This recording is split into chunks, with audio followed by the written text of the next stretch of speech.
திரு சத்யன், இப்ப 14 துறைகளுக்கான புதிய அறிவிப்புகள், இதை ஒரு விஷன் 2030 தமிழ்நாடு 2030 அப்படிங்கிற பார்வையில நிறைய பேரிடம் கனவை சொல்லுங்கள் அப்படிங்கிற பெயர்ல எல்லாத்தையும் கலெக்ட் பண்ணி அதன் அடிப்படையில் உருவாக்கப்பட்ட ஒரு விஷயமாக இது கனவுகள் மெய்ப்படும்னு ஒரு பெயர்ல செயல்படுத்தப்பட்டிருக்கு. இது எப்படி பார்க்கறீங்க? இது சாத்தியமா, சவாலா? மாலை வணக்கம். உங்க ஆடியோ அவுட் கொஞ்சம் இன்க்ரீஸ் பண்ணணும், வால்யூம் ரொம்ப கம்மியா இருக்கு ஆடியோ. ஏன்னா திமுக அவர் பேசினதே பாதி கேட்கல. அதாவது ஏட்டு சுரக்காய் கறிக்கு உதவாது, அது மாதிரி மு.க. ஸ்டாலினின் விளம்பர சுரக்காய் தமிழ்நாட்டுக்கு உதவாது. இந்த விளம்பரத்திலேயே ஆட்சி நடத்தின ஒரே வரலாறு இந்த ஆட்சிக்கு தான் இருக்கும் போது.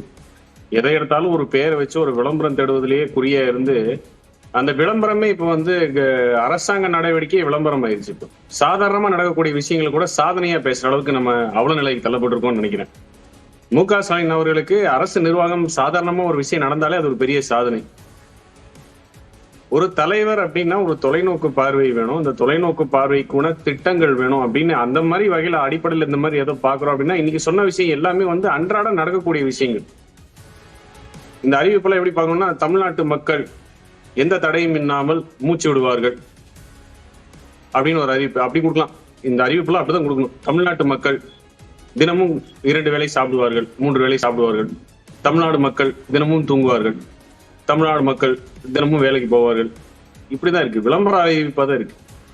திருச்சி நினைக்கிறேன் 2021 எதிர்கட்சி தலைவரா திருச்சியில ஒரு தேர்தல் பரப்புரையில சொன்னாரு, நான் ஒரு 5 மினிஸ்ட்ரி எடுத்து ஒரு 10 ஆண்டு தொலைநோக்கு திட்டத்தை கொடுக்க போறேன்னு. அது அப்படியே முடிஞ்சு. அதுக்கப்புறம் என்னாச்சுன்னு தெரியல. இப்ப அடுத்து 2030 போயிருக்காரு. இவர் சொல்லக்கூடிய சில தரவுகள் எல்லாம் எடப்பாடியார் செயல் வடிவமாக காமிச்சிட்டு போயிருக்காருன்னு கூட அவருக்கு தெரியல பாருங்க. கடந்த காலங்கள்ல மறைந்த அதிமுக தலைவர் முன்னாள் முதலமைச்சர் ஜெயலலிதா அவர்களும் இதே மாதிரி விஷன் 2020 அப்படிங்கிற ஒரு பார்வையை முன்வைத்திருந்தார். அதிலும் இதே மாதிரியான மாநிலத்திற்கு தேவையான பல்வேறு நலத்திட்டங்கள் அல்லது துறை சார்ந்த திட்டங்களை உள்ளடக்கிய ஒரு பார்வை தானே அதிலே இருந்தது. கிட்டத்தட்ட அதே மாதிரி தானே இந்த 2030ங்கிற விஷனும் தமிழ்நாடு 2030ங்கிறதும் அதே மாதிரி தானே இருக்கு. நீங்க இப்போ விஷன் 2023 ஒப்பிடுது சரியா இருக்குமான்னு தெரியல. அதுல கொடுக்கப்பட்டிருக்கூடிய தரவுகள் என்ன அப்படிங்கிறதுக்கு அதுக்கு எதெல்லாம் அடைஞ்சிருக்கும் அப்படின்னு ஒரு 2 குறிப்பு கூட என்னால சொல்ல முடியும். 2011 ஆட்சி கட்டில ஏறும்போது வறுமை கோட்டில் கீழ் தமிழ்நாட்டில இருந்தவங்களோட சதவீதம் 13%. நாங்க ஆட்சி விட்டு போகும்போது 3%. 2021 இது வரைக்கும் அந்த 3% அப்படியே தான் இருக்கு. இந்த திமுக திராவிட மாடல் ஆட்சியில அது 1% மாத்தின வரலாறுல இல்ல. தனிநபர் வருமானம் ஆட்சி கட்டில நாங்க அமரும் போது 1,40,000 ரூபாய், முடிச்சுட்டு போகும்போது 2,70,000 ரூபாய். ஏறக்குறைய அப்படியே இரட்டை பார்க்கணும், 100% ஜம்ப். இங்க 2,40 இருந்து 3,60 தான் வந்திருக்குது. 2,40 2,70 நேரடியா 5 லட்சம் அப்படி போல.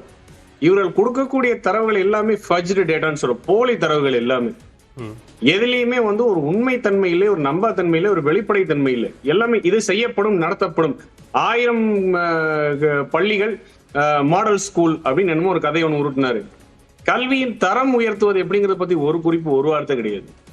நிதிச்சுமை சுதந்திரத்திலிருந்து இது வரைக்கும் 2021 வரைக்கும் 5 லட்சம் கடன் வாங்கினது. இந்த 5 ஆண்டுல இன்னொரு 5 லட்சம் வாங்கி 10 லட்சம் கோடி மாத்தியாச்சு. நிதி சுமையை எவ்வாறு கையாள போகிறோம்னு சொல்லி முதல்வர்கிட்ட இருந்து ஒரு ஸ்டேட்மெண்ட் இல்ல. இத்தனைக்கு ஒரு 5 பொருளாதார வல்லுநர்கள் வேற கோடி கணக்கில் சம்பளம் கொடுத்து 5 வருஷம் உட்காந்து வச்சிருக்காங்க. இப்ப இந்த பட்ஜெட்டுக்கு முன்னாடி ஒரு பொருளாதார ஆய்வறிக்கை வெளியாச்சு, அதுல எதுவும் தகவல் இல்லையா? இல்ல பட்ஜெட்டுக்கு முன்னாடி ஒரு பொருளாதார ஆய்வறிக்கை வெளியிட்டாங்கல்ல, அதுல எதுவும் தகவல் இல்லையா நீங்க சொல்ற மாதிரி? நீங்க இப்ப கொடுக்கற 2030ங்கிற ஒரு விஷன் ஸ்டேட்மெண்ட்.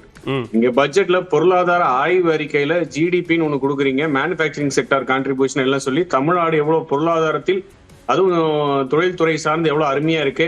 இன்னைக்கு கூட பேசும் ஒரே ஒரு பஞ்சம் சொன்ன 40,50,000 எம்எஸ்எம்இ அவர்கள் அப்படின்னா 55 லட்சம் இருந்துச்சுங்க எம்எஸ்எம்இ. அதை பேச சொல்லுங்க. கடன் கொடுப்பது விரிவுபடுத்தப்படும். என்ன பண்ணுவீங்க? வட்டியை குறைக்க போறீங்களா இல்ல என்ன பண்ண போறீங்க?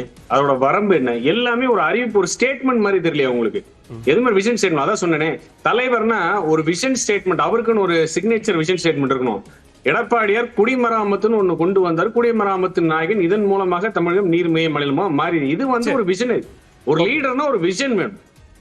அந்த மாதிரி ஒரு விஷன் மு.க. ஸ்டாலின் கிட்ட இருக்கான்னு கேட்டா இல்லங்கிறதா பதில். சரி, ஓகே. எல்லாமே விளம்பரம் தான். கூட்டணிக்கு அழைப்பு கொடுக்கறது கூட விளம்பரம் தான் கொடுப்பாரு.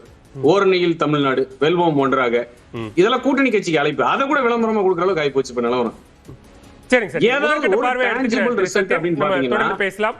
முக்கியமான ஒரு விஷயம் என்ன அப்படின்னு பாக்கணும்னா, இங்க பவர் செக்டார்ல 1,80,000 கோடி ரூபாய் கடன்ல இருக்கு பவர் செக்டார்.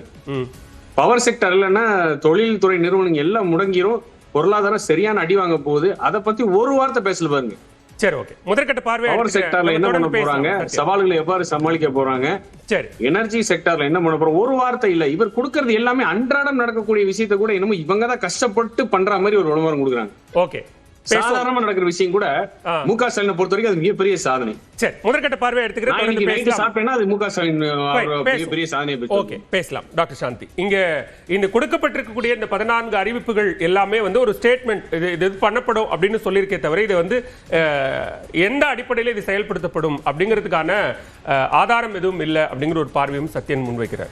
எந்த அடிப்படையில் அப்படிங்கறது அந்தந்த ஆண்டு பட்ஜெட்ல வரும். ஏன்னா இது 2030, சோ அதுக்கு முன்னாடி ஒரு 4 வருஷத்துக்கான பட்ஜெட் இருக்கு. அதுல வந்து ஃபுல்லா இன்னர் மைக்ரோ டீடைல்ஸ் வந்துட்டு கொடுப்பாங்க. இந்த நிகழ்ச்சியை பொறுத்த வரைக்கும் இப்ப கனவு மெய்ப்பட வேண்டும் என்றால் உடனே வந்து சிம்பிளா இது பண்ணல. அமுதா ஐஏஎஸ் அவர்கள் வந்து அதுக்கே ஒரு பிரசன்டேஷன் கொடுத்தாங்க இன்னைக்கு. சோ எத்தனை பேரை பார்த்தாங்க, எந்தெந்த செக்டார், அவங்க கிட்ட வந்து ஏற்கனவே இருக்கிற ஸ்கீம்ல இருக்கிற அதை பற்றின விமர்சனங்கள், அதுல ஏதாவது பண்ணணுமா, அதுக்கப்புறம் இனிமே என்ன பண்ணணும்னு நினைக்கிறீங்க, அதுல இமீடியட் லாங் டர்ம் அப்படின்ற மாதிரி ஒரு கிளாசிபிகேஷன் பண்ணி ஒரு சிஸ்டமேட்டிக் ஒரு அப்ரோச்சோட தான் அது இருந்தது. ஸோ அதுலயும் அவங்க வந்து சொன்னாங்க, இப்போ உதாரணத்துக்கு வீடு கட்டுற திட்டம் வந்துட்டு நகர்ப்புறத்துலையும் வேணும், சில விஷயங்கள் வந்து கிராமத்துல மட்டும்தான் இருக்கு, நகர்ப்புறத்தில் அதை கான்சன்ட்ரேட் பண்ணணும், இந்த மாதிரிலாம் சொன்னாங்க. இல்ல சிஎம் இன்சூரன்ஸ் ஸ்கீம்ல வந்து இன்னும் சில இதெல்லாம் இன்க்ளூட் பண்ணணும். ஸோ வந்து இருக்கிற ஸ்கீம் வந்து அந்த மகளிர் உரிமை திட்டம், விடியல் பயணம், நான் முதல்வன் திட்டம், இதெல்லாம் வந்து நிறைய யூஸ் பண்ணிட்டு இருந்தாங்க. அதே நேரத்தில் சில திட்டங்கள்ல வந்து இன்னும் கொஞ்சம் இம்ப்ரூவைஸ் பண்ணணும்ன்ற மாதிரி எக்ஸிஸ்டிங் ஸ்கீம்ஸ் பத்தியும் சொல்லியிருந்தாங்க. இது இல்லாம அவர்களுக்கான புதிய தேவைகளையும் சொல்லியிருந்ததா தான் சொன்னாங்க. ஸோ இந்த அடிப்படையில் மாண்பு முதல்வர் அவர்கள் இன்றைய நிகழ்வுக்கு வந்துட்டு பல அமைச்சர்கள் ஒரு பவர் பாயிண்ட் பிரசன்டேஷன் ஒன்று போட்டாங்க. குறைந்த நேரத்தில் அதிக அளவு வந்து ஒரு பிக்டோரியல் ரெப்ரசன்டேஷன் ஆஃப் தி, அது ஒரு ரிப்போர்ட் கார்டு அப்படிங்கிற மாதிரி தான் இருந்தது. இது வந்து பெருசா இதை எல்லாம் மக்கள் பாக்குறாங்க. இது எல்லாமே வெளிப்படையா எல்லாமே லைவ்ல போயிட்டு இருக்கு, எல்லாத்துக்கும் எல்லா டேட்டாவும் இருக்கு. பிடிஆர் பழனிவேல்ராஜன் ஐயர் சொல்லும்போது கூட சொல்ல சத்யன் சில கேள்விகளை எழுப்பினார், நீங்களும் பாத்தீங்க. அவர் என்ன கேட்கிறாருன்னா, இது எல்லாத்துக்குமான டேட்டா என்ன இருக்கு, ஒரு திட்டம் நிறைவேற்றப்பட்டதா டேட்டாக்கு தான் வந்தா நீங்க வந்துட்டீங்க. பிடிஆர் பழனிவேல்ராஜன் சார் வந்து என்ன சொன்னார்னா, இந்தியாலயே தமிழ்நாட்டுல தான் டேட்டா இருக்கு அப்படின்னு. இப்ப டேட்டா வந்து டேட்டா எவ்வளவு முக்கியம், என்ன மாதிரியான டேட்டா இருக்காங்கன்னு அவருடைய பிரசன்டேஷன்ல அவரே அந்த டேட்டா பத்தி சொன்னார். ஏன்னா பிஜேபி இதுல வந்துட்டு இப்ப கொரோனா காலத்துல எத்தனை டாக்டர்ஸ் செத்து போனாங்க, ஹைலி ஆர்கனைஸ் செக்டர் இருந்தா டாக்டர்ஸ், அதே மாதிரி மைக்ரண்ட் ஒர்க்கர்ஸ், அவங்களுக்கு எந்த டேட்டாவும் கிடையாது. யார் எத்தனை பேர் செத்து போனாங்க, மைக்ரண்ட் லேபர்ஸ் எத்தனை பேர் செத்து போனாங்கன்ற டேட்டாவும் கிடையாது, டாக்டர்ஸ் எத்தனை பேர் செத்து போனாங்க டேட்டாவும் கிடையாது என்று நாடாளுமன்றத்திலே கூறின வந்து பிஜேபி. ஆனா பிடிஆர் பழனிவேல்ராஜன் ஐயா இன்னைக்கு வந்து முக்கியமா டேட்டா பத்தி தான் சொன்னாரு. இன்னைக்கு இது எல்லாத்தையும் பண்ணும்போது இது நான் இந்த லெவல்ல இருக்கு, இத்தனை ஏக்கர் விவசாயம் நடந்துட்டு இருக்கு, இதை நிகர இதை வந்து இன்னுமா அதிகப்படுத்துவேன், 2 மடங்கு ஆக்குவேன், 3 மடங்கு ஆக்குவேன் சொல்லும் பொழுது அட் பிரசன்ட் என்ன பேஸ் இருக்கு, என்ன திட்டம் டேட்டா இருக்குங்கிறது, டேட்டா வச்சு மட்டும்தான் திட்டங்கள் போட முடியும், எவ்வளவு செலவாக முடியும், எவ்வளவு டைம் ஆகும், எல்லாமே பண்ண முடியும். அதை வைத்து தான் நம்மளுடைய ரெஸ்பான்ஸும் அதோடைய திட்டங்களுடைய நன்மையும் முடிவு பண்றதும் பலனும் நமக்கு கிடைக்கும். ஒவ்வொரு முறை இந்த அறிவிப்புகள் வெளியாகும் போதும் அது எல்லாமே வந்து ஒரு விளம்பரம் போல இருக்கிறது. அது வந்து ரொம்ப டிரான்ஸ்பரண்டா இந்த ஒரு திட்டத்தை அறிவிக்கிறாங்க அப்படின்னா அந்த திட்டத்துல எவ்வளவு எக்ஸிக்யூட் ஆயிருக்கு, அதன் மூலமாக யாரெல்லாம் பலனடைந்திருக்கிறார்கள் அப்படிங்கிற அந்த ஒரு டிரான்ஸ்பரன்சி இல்ல அப்படிங்கிறது அவர்களுடைய குற்றச்சாட்டு. அது அவருடைய குற்றச்சாட்டு. மக்கள் பார்க்க இப்ப காலை உணவு திட்டம், அந்த உணவு திட்டத்துல இருக்கிறவங்க யார்